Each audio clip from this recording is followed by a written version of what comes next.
Yeah, I like the fact that if people are going to pay hard-earned money, that you've got to give them some value, you know. Yeah. So I like that. I'm like you. When I was a kid, I just look at album covers forever. Paul McCartney, a true music legend, has spent over 6 decades filling the world with timeless, feel-good hits that still make hearts soar. But behind the scenes, it's a whole different tune.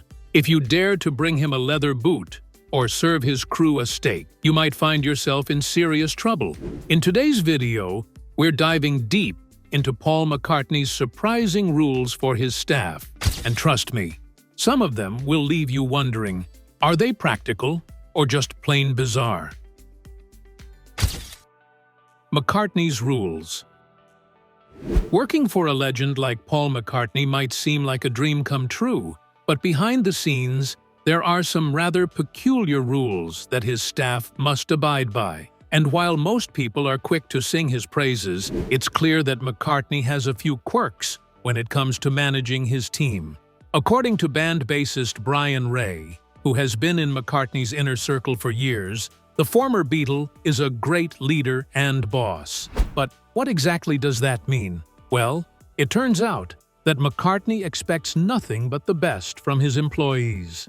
And when we say the best, we mean the absolute best. It's not because he's a tyrant, in fact, far from it, but because he has a knack for pushing people to their limits. Every performance is a chance for McCartney to step on the gas and reach deep, as Ray puts it. But it's not just about pushing boundaries. McCartney has a rather unique way of leading his team. It all starts with hiring the best of the best. Once you're in, you can expect to be treated right, but don't think for a second that you'll be able to coast along.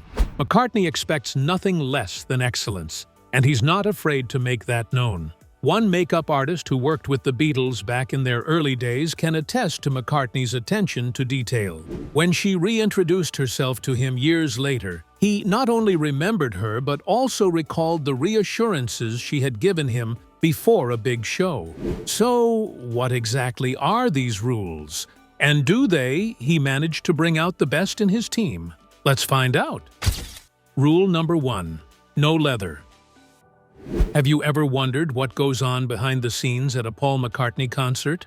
Well, aside from the legendary music and electrifying performances, there's a whole other world of peculiar requests and strict guidelines that make up the backstage experience. And at the heart of it all is McCartney's unwavering stance against leather and animal products. Imagine you're a stage worker gearing up for a Paul McCartney concert, and you reach for your trusty pair of heavy leather boots, only to be met with a resounding no from the man himself. That's right, according to insiders, McCartney has a strict no-leather policy for all staff involved in his concerts. But why stop at boots? The ban extends to shoes, belts, backstage furniture, and even his cars. It's a curious case of animal product aversion that has left many scratching their heads. In 2004, during one of his European tours, workers setting up for the concert were given explicit instructions to steer clear of any leather items. Fast forward to 2017, and reports from Perth Now revealed that this zero-tolerance policy had been in place for years, encompassing not just clothing but also backstage furniture and transportation. The question begs to be asked, what drives this staunch commitment to leather-free living? When The Smoking Gun obtained a copy of McCartney's concert rider, it unearthed a whole new layer to the story. Not only were meat-free meals a non-negotiable for anyone backstage or in production offices, but the requisitioned limousine for McCartney's use was to have decidedly non-leather seats. It's clear that McCartney's dedication to animal rights extends far beyond just his personal attire. And if you thought that was the end of it, it turns out that McCartney doesn't just shun real animal products. He's also vehemently against faux animal skin, fur, or prints. So, for those tasked with furnishing the backstage and dressing rooms, the pressure is on to source animal-free materials without a hint of imitation. It's a no-go for anything remotely resembling animal products, whether real or fake. So, What's the deal with McCartney's aversion to leather and animal products? Is it simply a matter of aligning his lifestyle choices with his values? Or is there a deeper motivation at play? And how do those involved in setting up his concerts navigate these stringent requirements? As we peel back the layers of McCartney's no-leather saga, one thing becomes abundantly clear. Behind the scenes of a McCartney concert lies a world of peculiar demands and unwavering principles. Whether it's the prohibition of leather attire for stage workers or the meticulous scrutiny of backstage furnishings, McCartney's commitment to animal rights takes center stage in more ways than one. Rule number 2: expect the unexpected. In the world of business, there are certain leaders who demand nothing but the best from their employees. They don't settle for mediocrity or half-hearted efforts. They want a level of commitment that goes above and beyond, a dedication that is often only seen within the closest of families. One typical example is Paul McCartney. According to McCartney's band bassist Brian Ray, working for the iconic musician is not just about talent and technical prowess. It's about being able to adapt on the fly, connect with fellow musicians instantaneously, and handle unforeseen changes without missing a beat. In other words, it's like being part of a musical circus where the only rule is that there are no rules. Forget about relying on pre-taped material or time references. McCartney's band operates in a realm of spontaneity and improvisation. As Ray puts it, anything can happen. Paul likes to rock. We are not playing to Pro Tools. We are sharing a live musical experience like real musicians have always done. In other words, McCartney's staff must be prepared for anything and everything. No pre-taped material or reliance on technology, just pure, unadulterated musical spontaneity. The ability to handle unexpected mishaps is also a key requirement. When things go awry during a performance, McCartney expects his team to fix it immediately. No excuses. But according to Ray, the payoff is worth it. Working with McCartney has not only made him a better musician, but also a better human being. It's a transformative experience that few other jobs can offer. So, if you're considering a career with Paul McCartney, be prepared for a roller coaster ride of musical spontaneity, high-stakes pressure, and the chance to be part of something truly extraordinary. After all, when you work for a living legend, you can't expect anything less than the unexpected. Rule number 3: social media guidelines. When you think of a rock legend like Paul McCartney, you might imagine a wild and carefree social media presence. But the truth is, Sir Paul has some pretty peculiar rules in place for his social media team. First off, don't expect to see any intimate details of McCartney's personal life on his Facebook or Instagram. But why? Is he trying to hide something from us? Well, according to the man himself, he's not a fan of oversharing. Sure, you'll get the occasional birthday or anniversary snap, but that's about as personal as it gets. McCartney trusts his team to handle the day-to-day posts, but when he does decide to chime in, it's a rare treat for his fans. In fact, McCartney would much rather be off in a corner writing a new song than worrying about what to post on social media. And who can blame him? The man is a musical genius, after all. But it's not just about his creative process. McCartney is also adamant about keeping certain aspects of his life private. For example, don't expect to see any endorsements for trendy restaurants or glamorous poolside snaps on McCartney's socials. And despite his love for vegetarian recipes, you won't find any of those either. Why, well, according to McCartney, it's all about privacy. He doesn't see the point in broadcasting his every move and meal to the world. After all, a little mystery never hurt anyone, right? McCartney even reminisces about the good old days when he and his fellow Beatles could enjoy some semblance of privacy behind closed doors. Sure, they were one of the most famous bands in the world, but they still managed to keep certain aspects of their lives out of the public eye. It's a different story in today's social media-obsessed world, but McCartney is determined to hold on to that sense of privacy. Rule number 4: always be ready. In the world of music, there are few names as iconic as Paul McCartney. His influence on the industry is immeasurable, and his talent knows no bounds. But what really goes on behind the scenes in a McCartney studio session? Well, according to musician Brian Ray, it's a whole lot of preparation and a whole lot of instruments. When Kylie Olsen sat down with Brian Ray to discuss his extensive career and his time working with Paul McCartney, the conversation naturally turned to the ins and outs of studio sessions with the legendary musician. Ray, who had been collaborating with McCartney for over 2 decades, shed some light on what it's like to work with the man himself. According to Ray, McCartney's approach to studio sessions is nothing short of meticulous. The setup involves an astonishing array of instruments, from grand pianos to uprights, keyboards, synths, and guitars. It's not just about what McCartney plans to play in a given session, but rather what he might feel inspired to play in the moment. The studio resembles a musical wonderland, with every instrument meticulously set up and ready to go at a moment's notice. But why all these setup? McCartney's spontaneity and creative energy drive the need for such an extensive setup. As Ray puts it, if something pops into his head, he'll want to record it that second. This demands a level of readiness and adaptability from everyone involved in the session. It's a testament to McCartney's genius and his unwavering commitment to capturing inspiration as it strikes. Some may find this approach unconventional or even peculiar, but for McCartney fans and admirers of his artistry, it's simply another facet of his unparalleled talent. One fan eloquently expressed his desire to have this happen in his studio sessions makes him admirable and awesome, not weird. Indeed, McCartney's dedication to his craft is nothing short of awe-inspiring. But if you think the instrument rules are eccentric, just wait until you hear about McCartney's dietary preferences. Rule number 5: vegetarian only.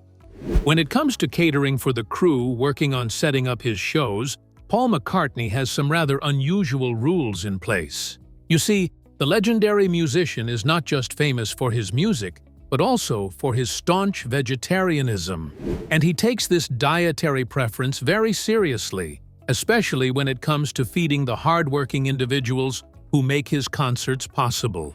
In a 2010 interview with The Guardian, McCartney not only shared some of his favorite vegetarian recipes, but he also revealed that he had written to the Dalai Lama in an attempt to persuade him to adopt a vegetarian lifestyle.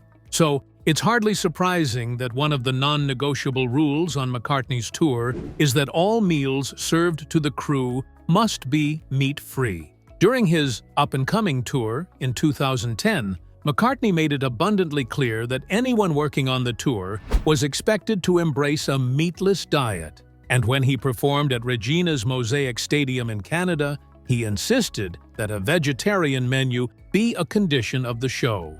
But what other surprises does McCartney have up his sleeve when it comes to his vegetarian principles? Fast forward to 2017, and things get even more intriguing. Reports from Perth now revealed that McCartney's Australian shows had taken the veggie rule to a whole new level. Crew members were reportedly required to chow down on vegan fare for a whopping 3 weeks on site. That's right, no meat allowed. It's clear that McCartney takes his vegetarianism seriously, and he's not afraid to enforce it, even if it means ruffling a few feathers along the way. But not everyone has been thrilled about these dietary demands. In fact, back in 2004, some crew members voiced their discontent to local newspapers, complaining about being stuck with strictly vegetarian meals during grueling 12-hour workdays. It seems that not everyone is on board with McCartney's no-meat policy, but the real question is, why did he enforce the vegetarian-only rule?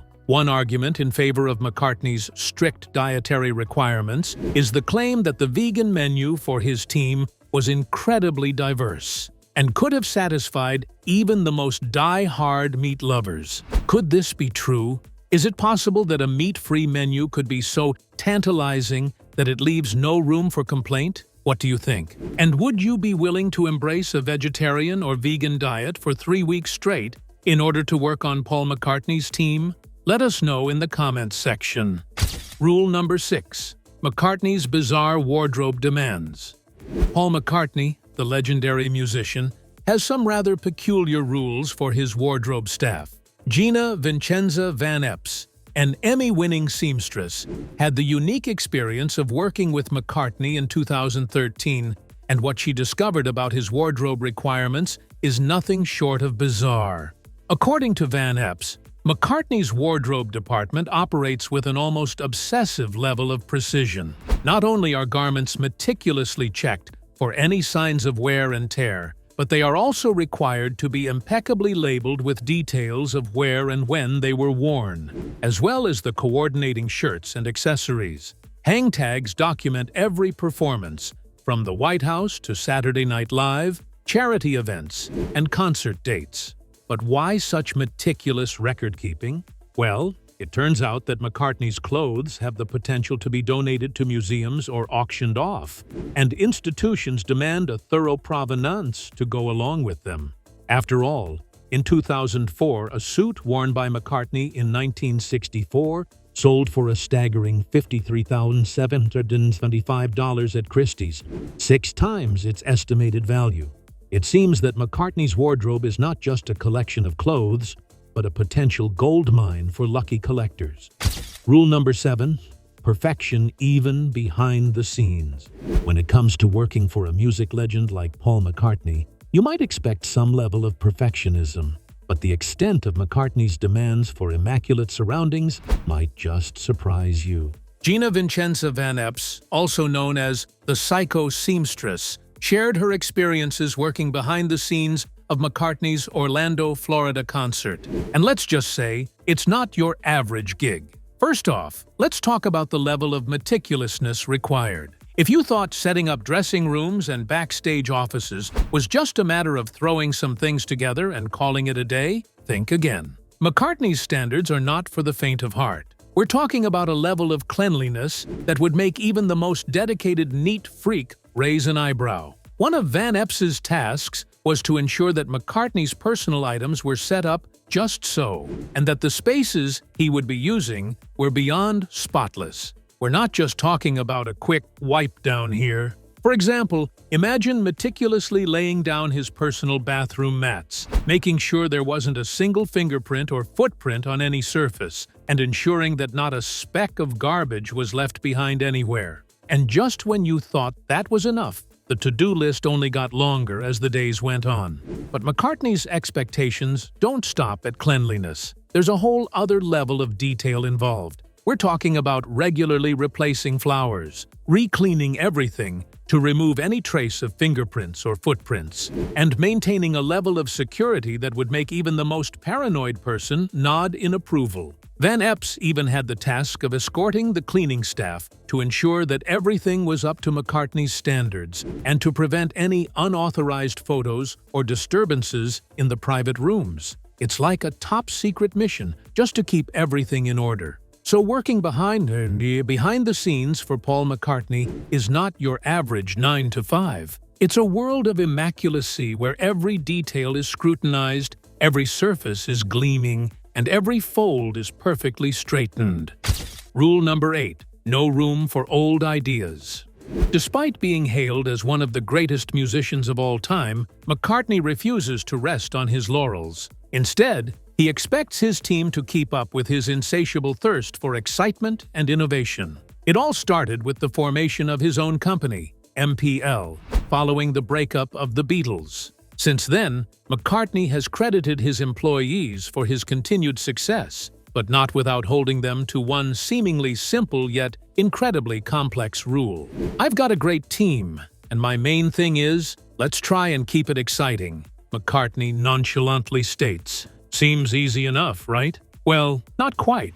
This rule is the driving force behind his unexpected collaborations with the likes of Kanye West and appearances on albums with other performers. But McCartney's quest for excitement doesn't stop at musical partnerships. Forbes has dubbed him the master of content marketing, and it's no wonder why. From surprising random people in elevators with Jimmy Fallon to belting out tunes on carpool karaoke, McCartney is constantly seeking out fresh and relevant ways to engage with his audience, particularly the younger crowd. So, when it comes to brainstorming the next big idea, McCartney's team better be prepared to think way outside the box. After all, there's simply no room for old ideas in McCartney's world. Rule number 9. McCartney's mellow security mandates. If you ever thought you had weird rules at work, just wait until you hear about Paul McCartney's serene security standards. In the midst of Beatlemania, where chaos reigned supreme, McCartney learned a thing or two about crowd control. He observed the pushing, shoving, and screaming fans all vying for a glimpse of their idols. And he realized that traditional security tactics just wouldn't cut it. Instead of barking orders and inciting aggression, McCartney's security team is instructed to exude an air of tranquility and move through the crowds with the grace of a swan on a serene lake. According to McCartney, the days of security guards growling, "Get out of the way," are long gone. Instead, the key is to keep moving forward quietly and calmly, as if they were strolling through a peaceful garden, rather than navigating a sea of frenzied fans. It's all about keeping calm even in the midst of pandemonium. McCartney's philosophy is simple: deny fans nothing, but also don't give them everything. He's more than happy to greet people, but he's also determined to keep moving. It's a delicate balance between acknowledging his adoring fans and avoiding a potential stampede. After all, no one wants to be responsible for inciting a riot at a concert. But just like his vegan lifestyle, not everyone sees the genius in McCartney's security rules. Some may find it odd that he prioritizes maintaining a sense of calm over traditional security measures. However, one fan pointed out that the unusual approach is actually quite brilliant. Honestly, that last one about the security team remaining calm while moving through crowds is pretty genius. More artists can learn a thing or two from Paul, the fan remarked. And speaking of weird, guess how McCartney reacted when rumors about his death were flying around? McCartney's bizarre response to death. Rumors. In the tumultuous 60s, the Beatles faced a multitude of challenges, but perhaps the most unexpected and bizarre of all was the rumored death of none other than Paul McCartney himself. The rumor gained traction in the US after a radio station in Detroit reported it, sending the media into a frenzy as they scrambled to confirm whether the beloved musician was indeed alive and kicking. But how did this outlandish rumor even begin? Well, over 50 years ago, a mischievous DJ in Detroit took it upon himself to kickstart a massive hoax, claiming that Paul McCartney had met his demise. According to Rolling Stone, the Paul is dead conspiracy theory quickly became one of the most infamous rumors in the history of music. The story goes that Paul McCartney had supposedly passed away in a plane crash way back in 1966, and to cover up his demise, the Beatles had resorted to replacing him with an imposter. So, how did Paul McCartney react to these preposterous claims? Well, as one might expect, he was utterly baffled by the whole ordeal. Someone from the office rang me up and said, "Look, Paul, you're dead." And I said, "Oh, I don't agree with that," the artist recounted in 1974. Amidst the chaos and hysteria, McCartney was urged to make some sort of official statement to quell the rumors. However, true to his eccentric nature, he flat out refused. They said, "Look, what are you going to do about it? It's a big thing breaking in America. You're dead." And so I said, "Leave it. Just let them say it. It'll probably be the best publicity we've ever had, and I won't have to do a thing except stay alive." So I managed to stay alive through it, McCartney revealed with his trademark wit. In a time when most would have been frantically trying to set the record straight, McCartney chose to take a rather nonchalant approach, finding humor in the absurdity of it all. And true to form, he emerged unscathed from the bizarre episode,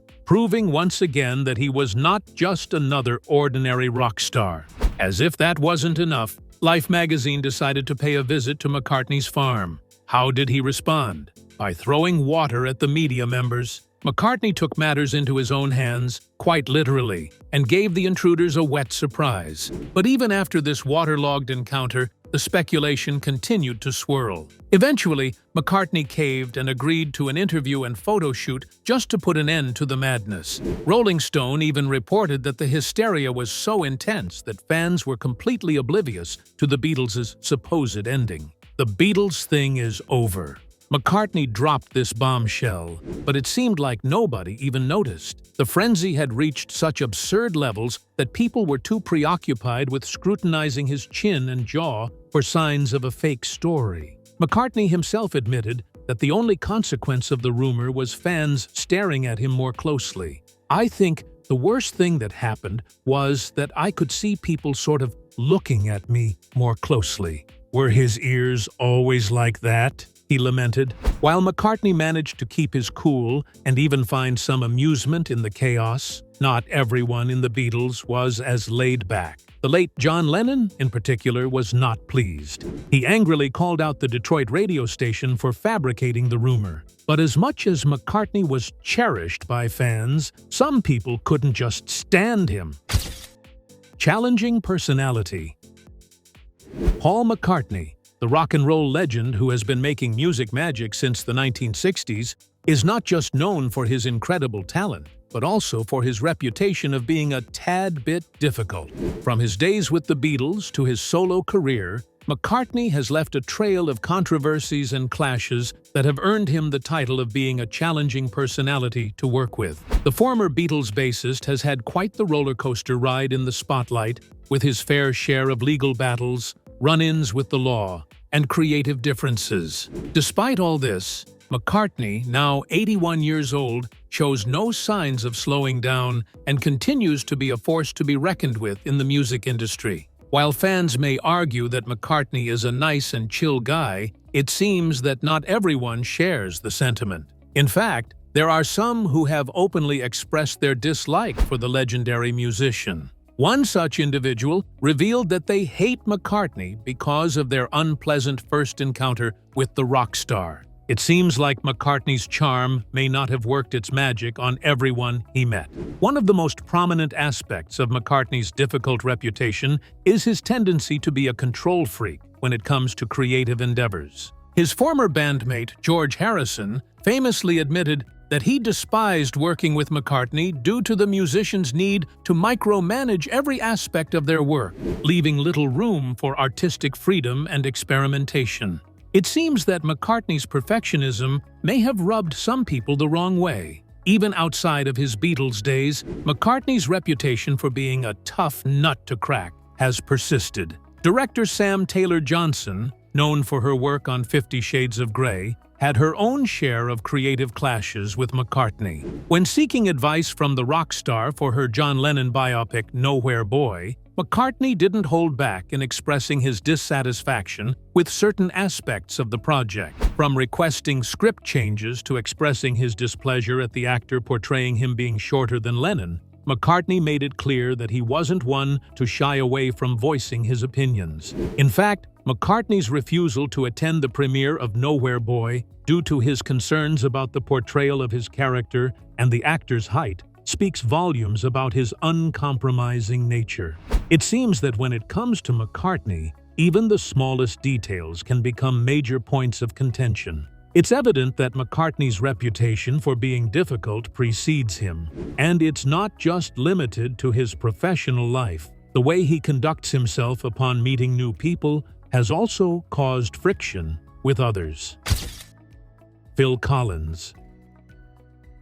Phil Collins, the iconic musician with a career spanning over half a century, has certainly had his fair share of tiffs and tussles with fellow celebrities, from rumored feuds with Peter Gabriel to unresolved conflicts with the legendary Paul McCartney. Collins has not shied away from sharing his experiences with the world. One of the most intriguing feuds in Collins's repertoire is his alleged spat with Peter Gabriel, his former bandmate in the 70s hit band Genesis. While many of their disagreements have been resolved over the years, it's clear that their dynamic was not always harmonious. However, it's the ongoing rift with Paul McCartney that has truly captured the public's attention. In a revealing 2016 interview with The Times, Collins disclosed that his first encounter with the Beatles legend left much to be desired. The incident took place at Buckingham Palace in the early 2000s,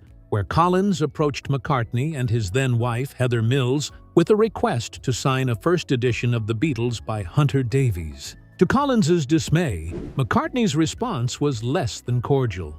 "Oh, Heather, our little Phil's a bit of a Beatles fan," McCartney reportedly quipped, leaving Collins feeling deflated and disheartened. Collins, who had long admired McCartney as one of his heroes, was taken aback by the dismissive attitude he encountered. "He has this thing when he's talking to you, where he makes you feel like, 'I know this must be hard for you because I'm a Beatle. I'm Paul McCartney, and it must be very hard for you to actually be holding a conversation with me," Collins recounted. The interaction left a bitter taste in Collins's mouth, and it seems that the animosity has endured for almost 2 decades. Despite the passage of time, Collins remains steadfast in his disdain for McCartney's behavior on that fateful day, and you shouldn't be surprised to hear that McCartney reacted to what Phil Collins said.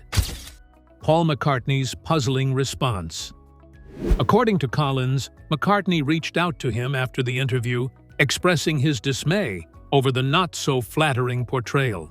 "He's been in touch about it because he was upset," Collins disclosed to Billboard, adding, "I certainly didn't get any flowers from him. I got more of a, 'let's just get on with our lives.' And I'm sorry he's upset that I kinda said something nasty about him. Well, it wasn't really nasty." The exchange seems to have left Collins in a bit of a conundrum. Initially unsure whether to share the story, he admitted, "I think maybe I should just brush it under the carpet and forget about it and move on." But it did happen. However, he ultimately chose to speak his truth, highlighting the importance of addressing attitudes that could use a bit of improvement.